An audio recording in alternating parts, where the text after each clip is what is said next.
Christian discernment is a practice and a gift of God. And the object of the practice and the gift is to come closer to God in all of our actions and all of our decisions and everything we do. So there are various ways to do that. Sometimes it's thoughts, thinking about watching how your thoughts move and then making choices with respect to the thoughts. Sometimes it's with respect to your dreams. Sometimes it's with respect to your imagination. And what I've been working on a lot is with respect to your decisions. So as you make decisions, how are you listening for and following God? For Christians, discernment is an organic part of being a Christian. And so we're always weighing, is this a good thing to do? Is this a better thing to do? Is this something that I should do? Is this something I'm called to do? So in one sense, it's always appropriate. On another sense, I would say it's really helpful if you're facing a big decision. So for example, should I marry this person? Should I go to this college or this one? So for those kinds of very large decisions, it's particularly helpful to do some discernment. Discernment is actually somewhat different, but much the same as typical decision making.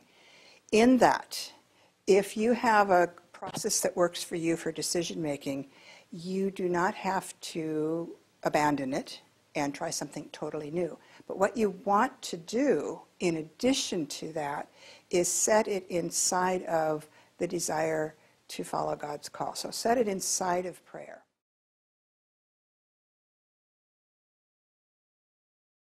If I were going to make a decision with using discernment, I would, first of all, have to figure out what is it that I'm going to discern about.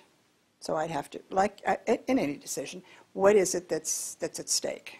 What's the question? What's the issue? Then the next thing I want to do is I want to ask to be particularly free, ready to go wherever it is that I hear God calling me.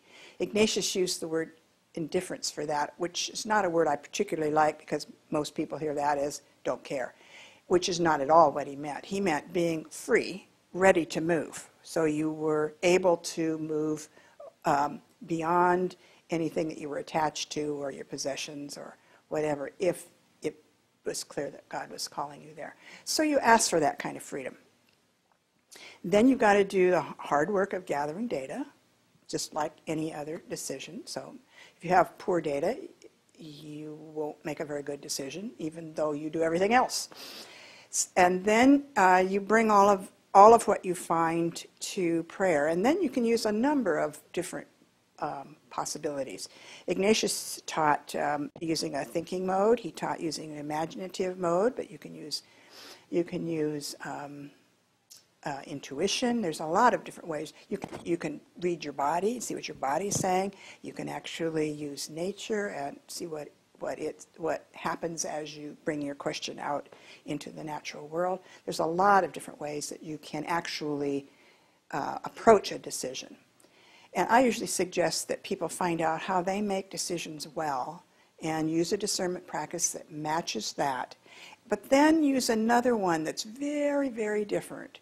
It's because every process that we use has some things that it illumines and some things that it kind of obscures. So if you use more than one way, a way that you would typically make a decision and then a very different way, you're much less liable to miss something really important. So I like to make decisions through imagining, so a great way to balance that is thinking. So that you get two very, very different kinds. Then after you think you understand what you're probably called to do, notice I said probably, you stop again and give yourself a little time to sit with that decision in the context of prayer again, giving, if you will, if I can say it this way, giving God a chance to tell you, oops, you didn't get it quite right, try it again. But if nothing appears that would suggest that it isn't the right decision, then you go ahead and finalize it and move on. That would be the process for making a decision using discernment. How does this work out in concrete? Well, I work in a seminary. So we have people coming all the time who are, usually by the time they get there, they've wrestled and wrestled and wrestled and wrestled with the question, should I go to seminary? Then they get there and they get through their first semester, and then they start thinking, should I stay? And then they get farther along and they're thinking, where am I going to do my internship? What kind of call? So all of those are very kind of concrete. So there's discernment going on all around me all the time in a seminary setting. It's been going on before people get there, and it keeps going on as they try to head into their first call. So those are very concrete examples of when one might use discernment, just in my particular setting. But then I, as a faculty member, I have the option of taking a committee, or sometimes I can decline a committee to do something else. I have possibilities of initiating things. These are all very simple, common sense, ordinary ways where I might actually be thinking about discernment. The goal of discernment is to allow your life to be conformed to God. So ways we do that as Christians is we pray, we attend worship, we try to live moral lives. Well, and discernment is another way that we continue to reflect on our lives before God. So that would be the major goal. All Christians are called to live deeper and deeper Christian lives. We often kind of get distracted, but discernment is a way to kind of bring us back always. It's what are we really about? What's our life about? Why are we here? And where are we going? And so it's a way. And then there's little practices that you can use for every day that just kind of help you remember and reflect. How did my day go? Where were the places that I was really kind of responsive to God? Where were the places that I decided, I want to do it my way? So that then you begin to know yourself very well, and you know how God works with you, and as you go along in your life, it's continually habitual. Discernment